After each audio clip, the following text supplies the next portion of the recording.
en France. Ça se passe quand là? On n'est pas encore demain.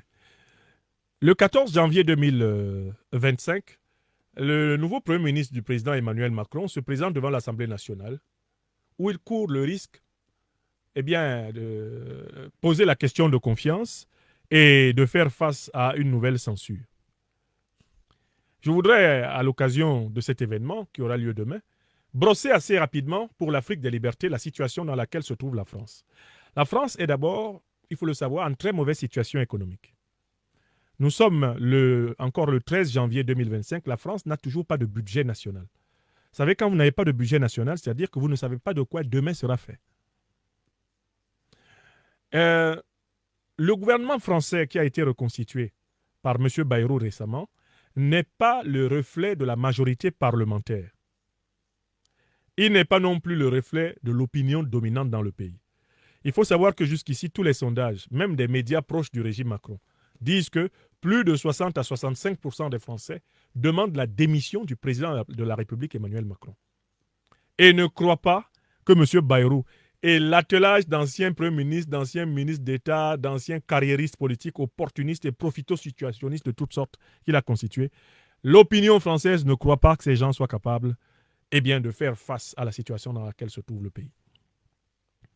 Qui plus est, sur le plan international, la dégringolade diplomatique de la France se poursuit.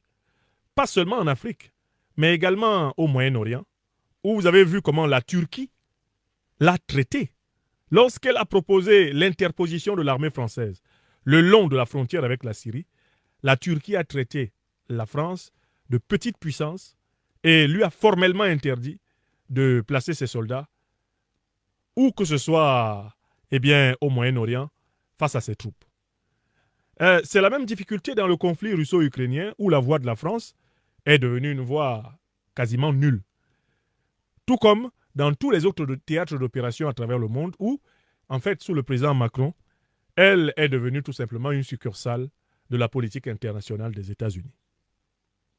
C'est dans ces conditions où une crise économique aggravée se poursuit, avec la dégradation même de la note financière de la France dans le marché international du crédit.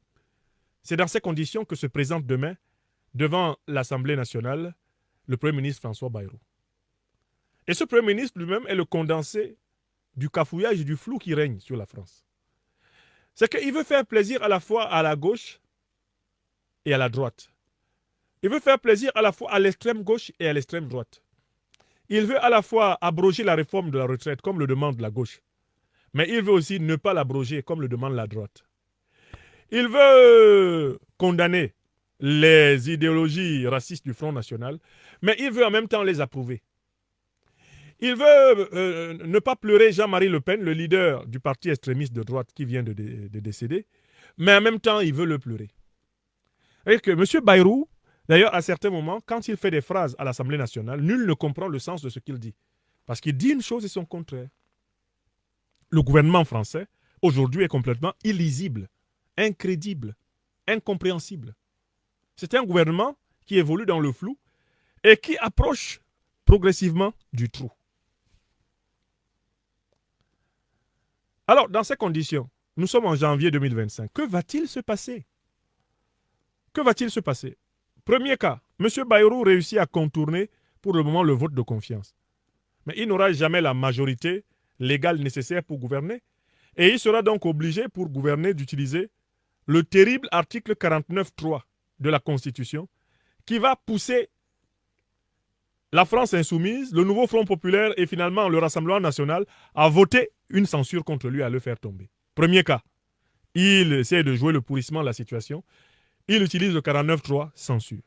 Deuxième cas, M. Bayrou essaye de forcer, en appliquant les solutions de Barnier, en reconduisant les solutions de Barnier. Les mêmes causes vont reproduire les mêmes effets. Censure. Troisième cas, M. Bayrou choisit de ne rien faire du tout. Il choisit d'attendre. Et comme les problèmes des Français ne peuvent pas attendre, la rue va chauffer. Comme la rue va chauffer, les députés qui ne veulent pas perdre le contact avec leur électorat vont devoir voter la censure contre M. Bayrou. Donc, je viens de vous faire 3 scénarios. Tous les scénarios, ou scénarii, on peut le dire, de la politique du Premier ministre François Bayrou conduisent à la censure et à la chute de son gouvernement. Or, cette censure, celle-là, elle a la particularité de signifier la fin du jeu de cartes du président Emmanuel Macron. Selon toutes les expectatives, la chute du gouvernement Bayrou n'ouvrirait pas le chemin à la nomination d'un nouveau Premier ministre par M. Macron, mais ouvrirait le chemin à la contrainte morale, politique, populaire, collective de démissionner, qui sera faite par le peuple français au président Emmanuel Macron. Ce que je vous ai déjà annoncé, c'est que la politique qui est menée par le président français actuel est une politique qui va le conduire à la censure, que cette politique de censure va le conduire à perdre la main sur le gouvernement, et que quand il va perdre la main sur le gouvernement, l'essentiel des forces vives du peuple français va lui demander de quitter le palais de l'Élysée. Et que même s'il ne le veut pas, dans les conditions qui se profilent à l'horizon, il sera amené à partir. J'ai déjà dit cela, je le répète. Et je ne le dis pas uniquement parce que je suis opposant au régime du président Macron et qu'il me le rend bien en me persécutant. Non, je le dis parce que même si je n'étais pas opposant au régime du président Macron, ce que je dis serait quand même vrai. C'est vrai même si ce n'est pas moi qui le dis. Et je ne suis pas le seul à le dire.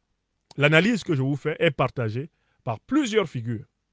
Non seulement leaders de partis politiques, mais par plusieurs analystes politiques. Je vous invite en particulier à suivre les analyses du sociologue Emmanuel Todd, qui a donné plusieurs conférences ces derniers temps sur les différentes chaînes de télévision. Intéressez-vous aux prédictions de M. Emmanuel Todd et vous apprendrez beaucoup sur l'avenir éphémère du régime Macron. Je tenais à vous le dire. Donc demain, M. Bayrou se rapproche du trou et va faire prospérer le flou. Pour moi, il y a un rapport entre Bayrou, le trou et le flou. La première chose, abonnez-vous à cette page, cliquez sur le bouton s'abonner qui s'affiche juste en bas. Et la deuxième chose, cliquez sur la cloche de notification pour ne rater aucune des vidéos que je publie ici très régulièrement. Retrouvez KDV Africa sur YouTube, Facebook, TikTok.